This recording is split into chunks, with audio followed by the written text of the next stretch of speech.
Good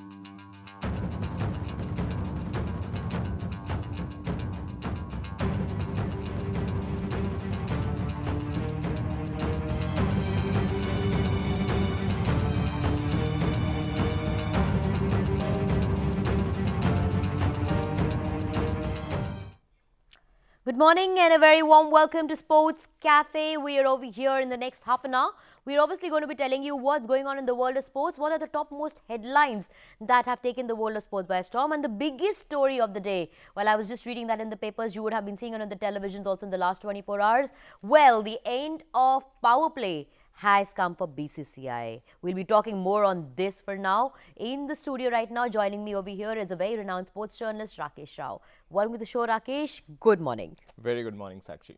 I think it's the biggest story of the day that we'll be telling our viewers. Yeah. The paper is right in front of me. Let me show it to all of you. As it says, the end of power play. Yes, we have Anurag Thakur and Ajay Shirke coming to an end, losing their jobs finally. This calls for a complete overhaul in the BCCI administration.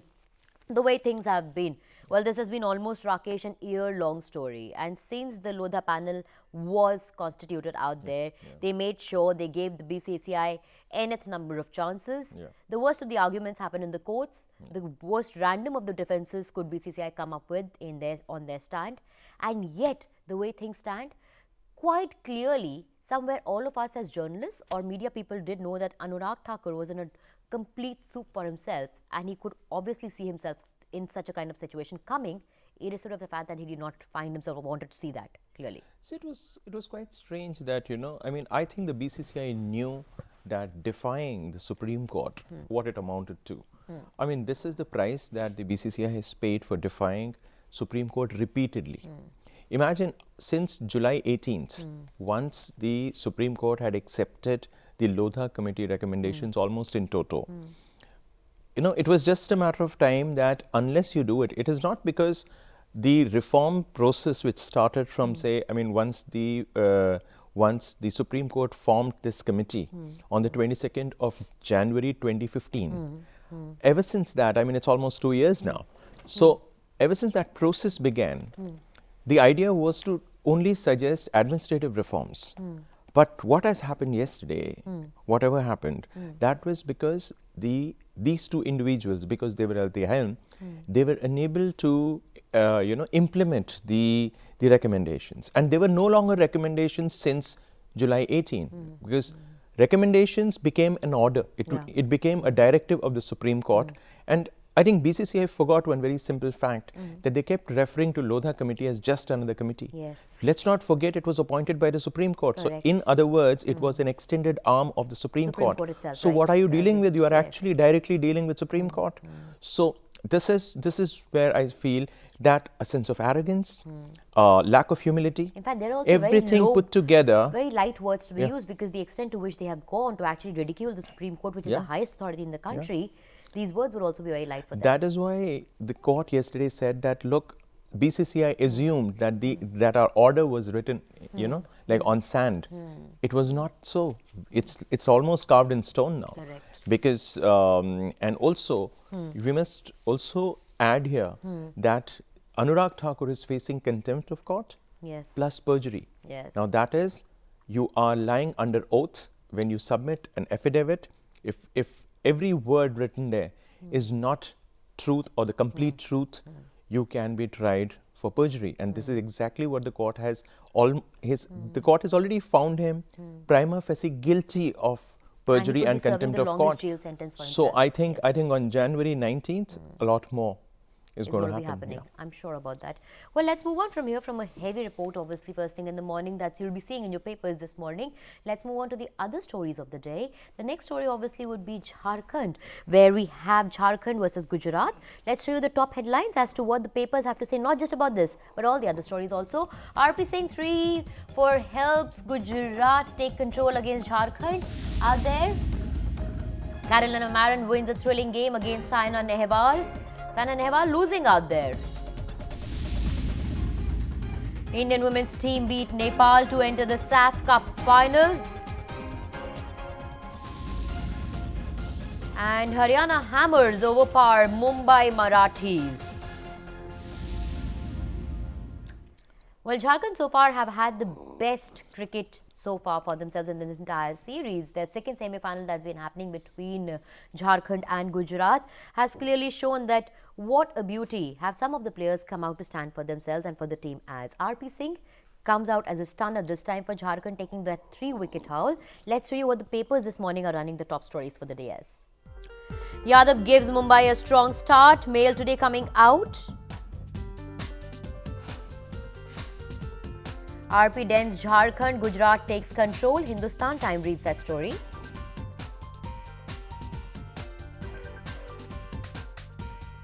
Surya rises, shines bright. The Indian Express with that story out there.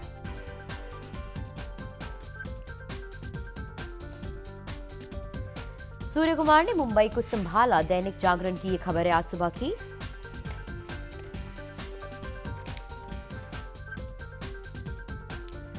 RP के झटकों से झारखंड लड़खड़ाया, हिंदुस्तान ने चलाई ये report.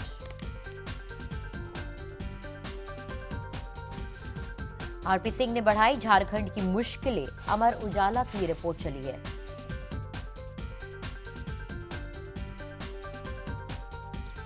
और RP Singh के 3 झटकों से team Jharkhand लड़खड़ाई, Dainik Bhaskar. Well, Jharkhand versus Gujarat. Jharkhand clearly have had the best of the season so far in Ranji Trophy. The way the boys have been proving their mettle, it all started off first of all for them when we began. This time, RP Singh has taken 3 wickets for them. So it's been the best innings for Jharkhand, that the way they've come back into the game. See, Jharkhand yesterday, what they did was, if you recall, on day one, Gujarat was 283 for 3. Yes, yes. From there to restrict a team for 390, that was a great effort. And then to rally from 221 for 4 to, 113 for 4 to Right. 221. I mean, for me, that itself was something special because both Ishan and Ishank, these two guys have batted consistently through the season, But then once you have somebody like RP Singh in the opposition, what happens is that because he has the experience, he's left arm, and he's just trying to prove himself all over again. It's not that he has a chance of making a comeback, but he has the experience, he has the weight, guile, whatever you call. And at this level, he can prove a handful. And that is what we saw. At one point, Jharkhand was rolling. There was no issues. Suddenly, RP Singh comes from somewhere. Yes. And turns the Produces a game burst. completely for them. He turned it around for Yes. Gujarat. So Gujarat, of course, has the experience. Gujarat is a favorite to win this because they have players like as I said, Parthiv is there, RP is there. A lot of this thing. Jharkhand is a team of unknown, like entities. So I think Jharkhand will have to still really stick on there and try to ensure that they don't let Gujarat get away. Yes, because so far Because it's a 5-day game, Yes, and a lot yes, can happen. So it yes. is not just about conceding a first innings lead there. It's about fighting back. Yes, And yes, every session, I think from now on, Jharkhand will have to concentrate on winning every session. That's right. Okay, so there were 2 semi-finals that were happening. Let's move on to the other big story where Saina Nehwal lost to Carolina Marin, and that has been the biggest upset the girl has faced in the early startup round. Let's show you what the papers this morning are reading out there for the story. Saina loses to Marin. Warriors beat Hunters 5-0. Mail today coming out with that story. Srikanth helps Warriors drub Hunters. The Times of India has run with that story.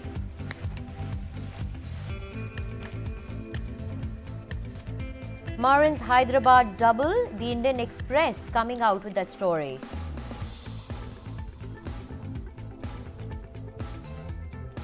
Saina हारी पर Awadh warriors जीता, दैनिक जागरण ने चलाई।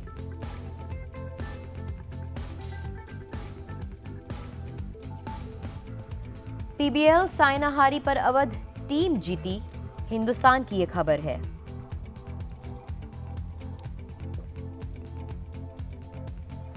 अवध की हैदराबाद पर जीत, अमर उजाला की report आज सुबह अखबारों में जो आप देख सकेंगे। कैरोलिना मारिन से सुपर साइना हारी, अवध 5-0 से जीता, Dainik Bhaskar. Well, yes, there's obviously one news or a big news that Awadh won 5-0. But the other big news, bigger than this, would obviously be that Saina Nehwal, Rakesh, lost out so early against Caroline Marin. The girl seems to be having hard luck against her. See, Saina is not 100% fit. She Yes. just had a knee surgery. She wanted to make a comeback so that she could make it to the year-ender event, which she just lost out that last 8th spot to none other than, you know, Sindhu. So what happens is that now she has to make a comeback this year.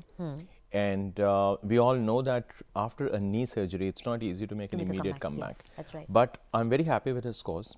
She's running the opposition close, even if she has lost a few matches ever since she made that Made a hurried comeback, return. yes. You know, I mean, actually, no one would have suggested to her that please make an early comeback. Yes. I mean, even somebody like Prakash Padukone has actually expressed his apprehension, saying that Saina should have taken a little longer to make a comeback. yes. But the way, yes, I mean, the way Saina fought against the former world number 1, let's not forget, Marine had just beaten Sindhu 24 hours ago. Yes. And she comes back, she is in good shape.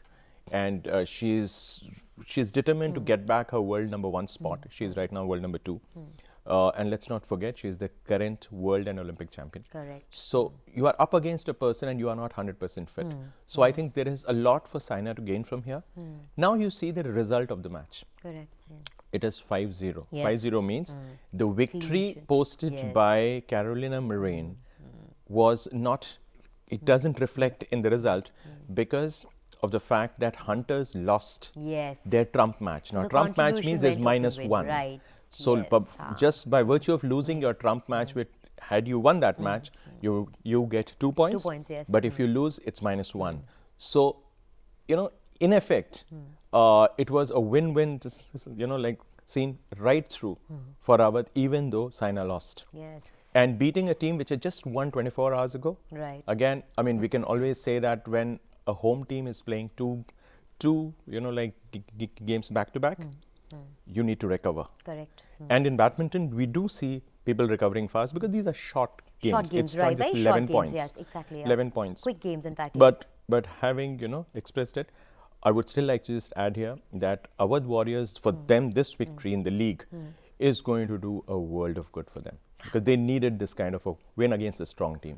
That's right. Okay, let's move on to the other big story of the day. Well, the next story that we'll be running in the papers for you today, well, you'll be saying is the Indian women making it to the SAF Cup final. That's been a one hell of a journey out there. Very interesting one, and in fact a really good one for the Indian women. Let's show you what the headlines in the papers are today. Indian women enter the SAF final. Times of India running that story. The next story comes in Hindustan Times. Awadh score a thumping 5-0 win over Hyderabad. भारतीय footballers ने बहुत अच्छा दिखाया है अपना कहीं ना कहीं जतन। दैनिक जागरण ने चलाई खबर, भारतीय महिलाएं फाइनल में पहुंची सैफ कप के। उनका ये जो सफर भी रहा है, अगर आपको हम बताएंगे तो बहुत अच्छा रहा है। भारतीय महिला टीम सैफ फुटबॉल के फाइनल में, हिंदुस्तान ने चलाई ये खबर।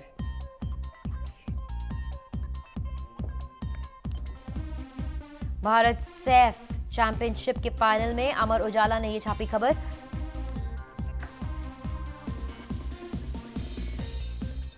भारतीय महिलाएं सैफ फुटबॉल के फाइनल में, दैनिक भास्कर की ये खबर चली है। Well, the story so far, जिस तरह से देखा गया है, भारतीय फुटबॉलर्स का और महिलाओं का प्रदर्शन इस पूरे सैफ कप के अंदर बहुत अच्छा रहा है। एंड ये भी कहा जा रहा था शुरुआत में कि हम लोग जिस सारे जो हमारे कॉम्पिटिटर्स हैं, जो बाकी जो नेशंस इस टूर्नामेंट के अंदर हैं, बिकॉज वो साउथ एशियन है, तो कहीं ना कहीं भारत का पलड़ा पहले से ही भारी था। एंड राकेश, ये बातचीत जब शुरुआत में करी भी गई थी, उसका रिजल्ट आज देखने को कहीं ना कहीं मिल भी रहा है। We can see the result. देखिए, सैफ रीजन में अगर इंडिया डोमिनेट करती है तो वो खबर ही नहीं है। मतलब मेरी नज़र में, क्योंकि यहाँ पे पाकिस्तान जो है, नेपाल, श्रीलंका, बांग्लादेश, मालदीव्स, ये जितने भी हैं, ये स्पोर्टिंग पावर्स तो बिल्कुल नहीं है। लेकिन यहाँ पे इंटरेस्टिंग ये है कि फुटबॉल है। अगर यही मेंस फुटबॉल होगा तो ये इक्वेशन थोड़ा चेंज हो जाता है, क्योंकि हम लोग स्ट्रगल करते हैं नेपाल के साथ, हम स्ट्रगल करते हैं बांग्लादेश के साथ, और पाकिस्तान के साथ मोरलेस हम थोड़े बहुत इम्प्रूव रहते हैं, थोड़ा बहुत अच्छा खेल लेते हैं। लेकिन बांग्लादेश और नेपाल के साथ फुटबॉल में भी हम पूरी तरह से नहीं कह सकते हैं कि हाँ हम जीतेंगे। लेकिन विमेंस फुटबॉल में वो इक्वेशन अगेन चेंज हो जाता है, कि वहाँ पे फुटबॉल उतनी नहीं है। जब हम ये कहेंगे कि साहब हम बहुत अच्छा कर रहे हैं, तो इसमें कोई बहुत अचरज की बात नहीं है कि बहुत अच्छा है, क्योंकि विमेन फुटबॉल हमारे कंट्री में कोई मतलब उनका स्टैंडर्ड बहुत हाई नहीं है। और सैफ रीजन में अगर हम डोमिनेट करते हैं, अगर आप देखें कि सैफ गेम्स जब होते हैं तो हमारे पास होते हैं 100 से ज़्यादा गोल्ड मेडल, सिल्वर मेडल, क्योंकि टॉप 3 में से हमारे ही लोग हमेशा ऊपर रहते हैं। तो ये जो है ये कोई बहुत बड़ा जो जीतने वाले को भी कोई बहुत खुशी नहीं होती है। अगर आप अब कोई बहुत अच्छे स्पोर्ट्समैन हैं, उनके रिज्यूमे में भी अगर आप देखेंगे, अगर उन्होंने एशियन लेवल पे, चाहे वो एशियन गेम्स हो या एशियन चैंपियनशिप हो, वर्ल्ड पे अगर हम देखें तो वर्ल्ड चैंपियनशिप हो या ओलंपिक गेम्स हो, उसमें अगर उनकी परफॉर्मेंस अच्छी हो, सैफ गेम्स का नाम तक नहीं लेते हैं या सैफ लेवल का। और ये जाहिर सी बात है, कोई भी स्पोर्ट्समैन अपनी परफॉर्मेंस जब देता है, कहीं भी देगा, unless it is a record making. अगर उसने सैफ लेवल पे कोई रिकॉर्ड बनाया है तब उसकी बात करते हैं। यहाँ अगर आप देख लीजिए कि हमारी टीम अगर दूसरी टीम को अच्छे मार्जिन से हरा रही है, वो आपको पता लगता है कि कोच को भी पता है कि मैं सब्स्टिट्यूट करते जा सकता हूँ, सबको मौका दे सकता हूँ, टीम स्पोर्ट है। तो मेरे ख्याल से इस लेवल पे हमको जाहिर तौर से हमको अपने आप को ये साबित करना ही होता है, और साबित करने के लिए ज़्यादा मेहनत करने की ज़रूरत नहीं है। इसलिए नहीं कि हम बहुत अच्छे हैं, ऑपोजिशन बहुत वीक है। राइट, सही बोला आपने बात। आगे बढ़ते हैं अगली बड़ी खबर की तरफ, जो कि है प्रो रेसलिंग लीग से, जहां पे हरियाणा ने मुंबई को हरा दिया है in the opening game of the season. दिखाते हैं आपको अखबारों ने क्या खबर चलाई आज सुबह इसके ऊपर। Haryana beat Mumbai in the Pro Wrestling League opener. Mail Today ने यह खबर चलाई। Haryana overpower Mumbai in the Pro Wrestling League. Times of India की ये हेडलाइन आज सुबह आप अखबारों में देख सकेंगे। दैनिक जागरण ने चलाया, पीएलडब्ल्यू में हरियाणा ने मुंबई से हिसाब चुकाया। हरियाणा ने आगाज मैच में चैंपियन मुंबई को पटकनी दी, हिंदुस्तान की यह खबर रही। हरियाणा ने मुंबई से चुकाया बदला, अमर उजाला में यह खबर छपी है आज सुबह। हरियाणा के पहलवानों ने लिया मुंबई से बदला, दैनिक भास्कर की रिपोर्ट। रेसलिंग हरियाणा से ही निकलती है, और हरियाणा का हमेशा से कहीं ना कहीं एक तरह से कहना चाहिए दबदबा कह लीजिए आप उसको, या आप कह लीजिए कि they have dominated the sport completely. Goes on to show Pro Wrestling League की शुरुआत बहुत स्ट्रांग हुई है हरियाणा की तरफ से। देखिए, हरियाणा की तरफ से हम मान के चलते हैं कि अच्छे हैं, लेकिन आप स्कोर लाइन अगर देखें, 4-3 का स्कोर लाइन है। और इसमें एक बाउट था जो कि मेरे ख्याल से, जैसे हम कहते हैं कि एक जंग हो रही है, जंग में एक छोटी जंग भी चल रही होती है। तो इस पर्टिकुलर वॉर में अगर हम देखें कि एक छोटा सा बैटल जो जीता है, एक बाउट है इसमें तोमर का, संदीप तोमर जो हैं, जो कि हमेशा ये कहते चले आए कि साहब देखिए मेरे साथ जो है, मतलब वो अच्छे माने जाते हैं अपने वेट कैटेगरी में। और राहुल आवरे जो कि बॉम्बे के हैं, इनके बाउट में बहुत ही इंटरेस्ट था। कल हुआ ये कि राहुल जीत गए कल, और राहुल ने हमेशा कहा है कि रेसलिंग फेडरेशन जो है उनकी तरफ उतनी तवज्जो नहीं देती है जितनी कि वो डिजर्व करते हैं, और हमेशा संदीप तोमर करते रहते हैं। लेकिन कल जो हमने देखा, बहुत अच्छी बाउट राहुल ने जीती। तो ये एक, हालांकि बॉम्बे हार गई, लेकिन पर्सनली मेरे ख्याल से राहुल को ये खुशी होगी कि मैंने एक स्टेज पे ये साबित किया कि एक बाउट में मैं उनसे बेटर हूँ। तो ये एक चीज़ और साइड बाय साइड जो थी चल रही थी कि ये सिर्फ हरियाणा और मुंबई के अलावा भी इंडिविजुअल राइवलरीज इसमें जो है ये बहुत होती हैं। तो because it's actually individual sport, यहाँ पे तो they are actually they are up against each other as a team, but overall बहुत इंटरेस्टिंग होगा। लेकिन यहाँ मुझे एक चीज़ ऐड करनी है कि पिछली बार जब ये हुआ था, फर्स्ट टाइम जब हुआ था, इसमें बहुत फ्लॉज थे। मतलब काफ़ी बार ऐसा लगा कि स्टेज मैनेज्ड है या कुछ है, लेकिन इस वक्त इस बार मैं उम्मीद कर रहा हूँ कि ये पहले से बेटर होगा, और कॉम्पिटिटिव लेवल जो हम देख रहे हैं वो भी लास्ट टाइम से अच्छा होगा, और ये फ्रेंडली बाउट्स नहीं होंगे। लीग अच्छी जाएगी, एक तरह से लीग अच्छी जाएगी, और इसमें हिंदुस्तानी रेसलर्स को फायदा होना चाहिए, क्योंकि आपको यहाँ पे अपने एनवायरनमेंट में फॉरेनर्स, जो कि फॉरेनर्स भी वो हैं जो हैंड पिक्ड हैं, जो कि वर्ल्ड चैंपियनशिप में, ओलंपिक गेम्स में ये लोगों को मेडल मिले हैं, तब कहीं जाके जो भी फ्रेंचाइजी ओनर्स हैं, इन्होंने इन पे पैसा लगा के इनको ऑक्शन में लिया है, तो ये जो हिंदुस्तानियों के लिए ये एक अपॉर्चुनिटी है। Yes, of course. Well, that's a good start एक तरह से देखा जाए प्रो रेसलिंग लीग की। और आज की हमारी आखिरी मेजर हेडलाइन जो आप अखबारों में देखने वाले हैं वो होगी कि किस प्रकार से कोरियन चुंग ने वर्ल्ड नंबर 48 कोरिक को डिफीट दी है। Let's show you what the headlines ran in the story from the world of tennis over there. Coric dumped from Chennai Open. Mail Today ने ये खबर आज आप देखेंगे अखबारों में सुबह के समय। Chung upsets Korik. The Times of India coming out with that headline for the day for you.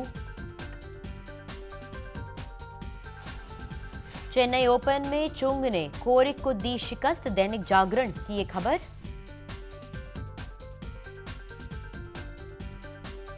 Chennai open चुंग ने छठे वरीय कोरिक को हराया।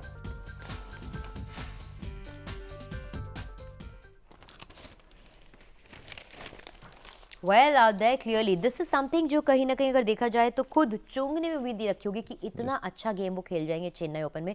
वर्ल्ड नंबर 48 को हरा देना कोरिक को, कहीं ना कहीं क्या आप देखते हैं कि कोरियंस का डोमिनेशन हम देखने वाले हैं चेन्नई ओपन के अंदर फिर से?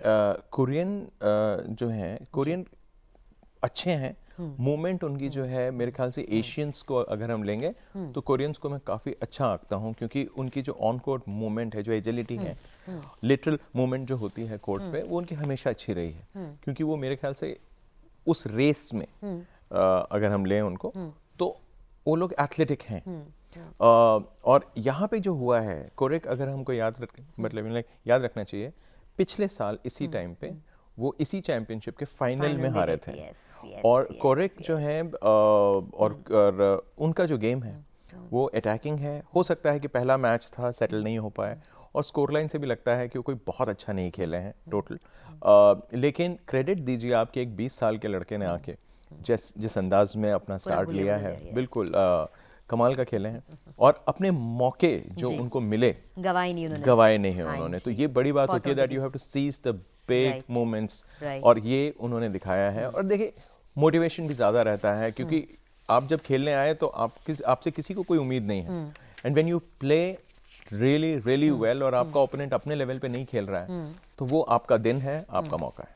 Yes, of course, and I think यहाँ से हमारी वक्त हो चला है बढ़ने के लिए to the next big segment of the day, जहाँ हम आपको अब बताएंगे कि किस प्रकार से आप योगा के ज़रिए और योग आसन के ज़रिए अपने माइंड, बॉडी और सोल के अंदर एक बैलेंस ला सकते हैं।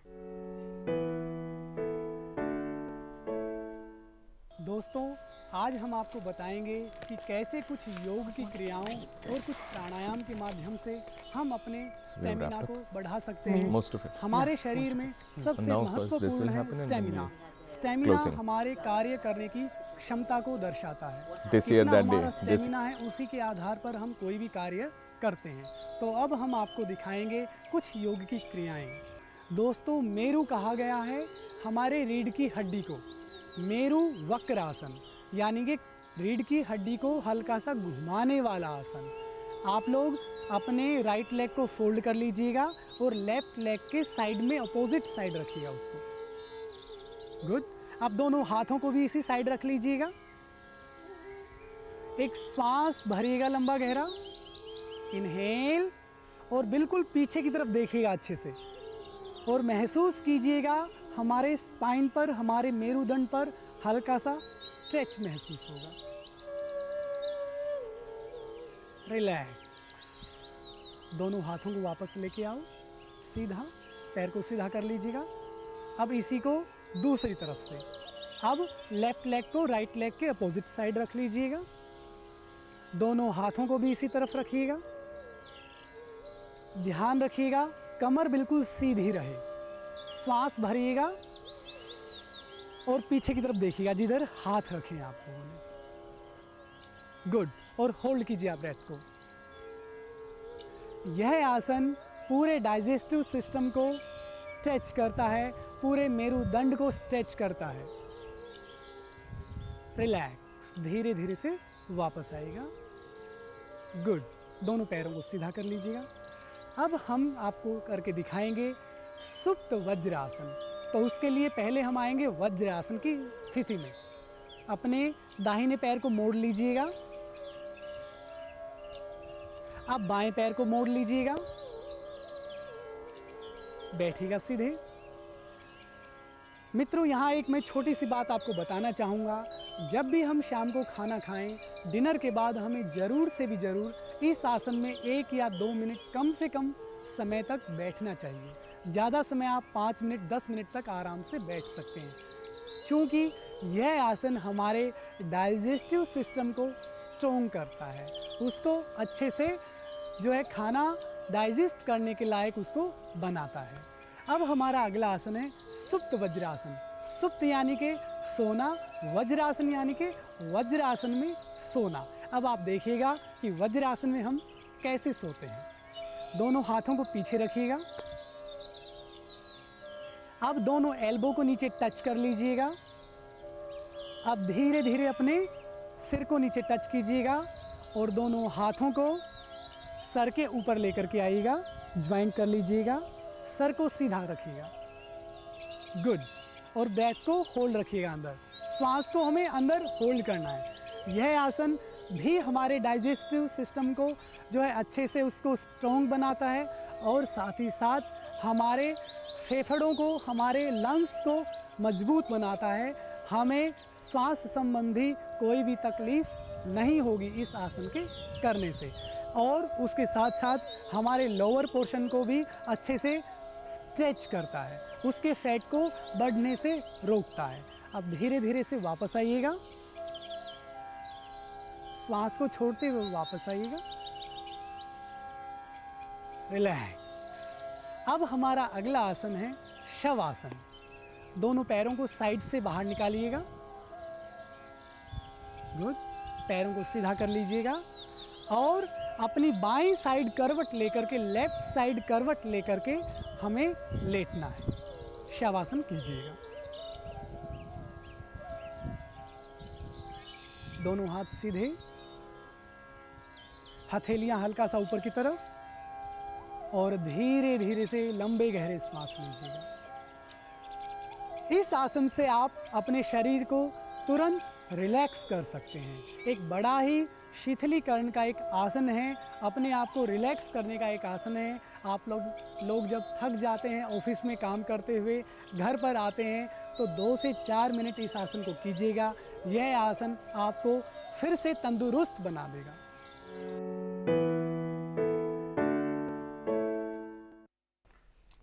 Well I think that was what we showed आपको योगा के ऊपर। और राकेश, आप भी पूरी तरह से यकीन करेंगे, हम सुबह आते हैं, दिन शुरू करते हैं, इससे ज़्यादा अच्छा तरीका दिन शुरू करने का नहीं हो सकता है जहां पर आप अपना दिन योग के साथ शुरू करें, जो सबसे अच्छा है आपके दिमाग, मन और शरीर के लिए। देखिए, योग अभ्यास एक ऐसी चीज़ है जो हम रेगुलरली करें और बिना जोर लगाए करें। बहुत ज़्यादा उसमें अपने बॉडी को खींचने की ज़रूरत नहीं है, हमें अपनी बॉडी की सुननी होगी। अगर बॉडी आपकी स्ट्रेच नहीं हो रही है तो उस पर ज़्यादा जोर ना दें, क्योंकि फिर आपके इंजरी के चांसेस ज़्यादा हो जाते हैं। इसीलिए योग आपको सिखाता है कि ब्रीदिंग के साथ अपने बॉडी को खींचिए, उतना ही जितने की बॉडी आपको अलाउ कर रही है। धीरे धीरे आप उसको स्ट्रेच कर सकते हैं, लेकिन सिंसियरिटी के साथ और रेगुलरिटी, आप उसमें ब्रेक नहीं ले सकते हैं। योगा आपको ये नहीं कह सकते हैं कि साहब मैं हफ्ते में 5 दिन करता हूँ। 5 दिन भी अगर आप पूरी तरह नहीं कर रहे हैं, ब्रीदिंग आपकी ठीक नहीं है, इसीलिए हमेशा कहा जाता है कि योग हमेशा एक गुरु के साथ, गुरु के सुपरविजन में आप योगा सीखें।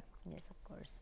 चलिए आगे बढ़ते हैं। हम यही उम्मीद रखेंगे कि आप अपने दिन में थोड़ा योग लाएं, थोड़ा सा get to a healthier regime, start following a particular fitness regime, whether it is yoga और whether it is a basic jog session या walking, it is always good for your body. अब आगे बढ़ते हैं और आपको बताते हैं कि आज के दिन स्पोर्ट्स की दुनिया में क्या खास हुआ था। आज का दिन क्या खास है इस तारीख के दिन? वेल, आपके सामने खबर है 1929 में ऑस्ट्रेलिया के महान बल्लेबाज सर डॉन ब्रैडमैन ने इंग्लैंड के खिलाफ मेलबर्न में अपने करियर का पहला शतक लगाते हुए 112 रन बनाए। हालांकि कंगारू ये मैच या ये टीम हार गई। और अब आपको बताएंगे कि आज के दिन यानी 3 जनवरी 2017 के दिन आज क्या क्या खेल की दुनिया में आप देख सकते हैं। Premier Badminton League championship 2017 Bengaluru top girls और चेन्नई स्मैशर्स के बीच मुकाबला होगा। प्रो रेसलिंग लीग का दूसरा संस्करण 2017 एनसीआर पंजाब रॉयल्स और जयपुर निंजास टीम के बीच में होगा। और पाकिस्तान के खिलाफ तीसरे टेस्ट में पदार्पण करेंगे Cart Right. ये 3 अहम मुकाबले स्पोर्ट्स की दुनिया से आज आप देखेंगे होने वाले हैं दिन के अंदर. And before we say a goodbye to you, let me just take a moment out and first of all thank our dear friend and sports expert over here, Rakesh, for joining us. Pleasure, Rakesh, always having you. Thank you so much, Sakshi. Thank you, Rakesh. Thanks so much. And दोस्तों, आप हमारे साथ connect भी हो सकते हैं हमारे social media links के जरिए. आप फेसबुक, ट्विटर, यूट्यूब और इंस्टाग्राम पे हमसे टच बेस कर सकते हैं. आपकी स्क्रीन पर आप देख सकते हैं Doordarshan sports, DD sports channel हमारा ट्विटर हैंडल है, दूरदर्शन स्पोर्ट्स यूट्यूब का लिंक और dd.sports हमारा इंस्टाग्राम अकाउंट लिंक है जहां पर आप हमसे टच बेस कर सकते हैं. Do remember that your feedback, reviews and comments are always welcome. We wait for them to implement them in our show. On that note, it's time for me to take adieu from all of you. We'll see you tomorrow morning, same time, live in the studios of DD Sports, bringing to you Sports Cafe. Till then, have a beautiful day ahead. Enjoy the winter season and have a lovely working day ahead. Goodbye.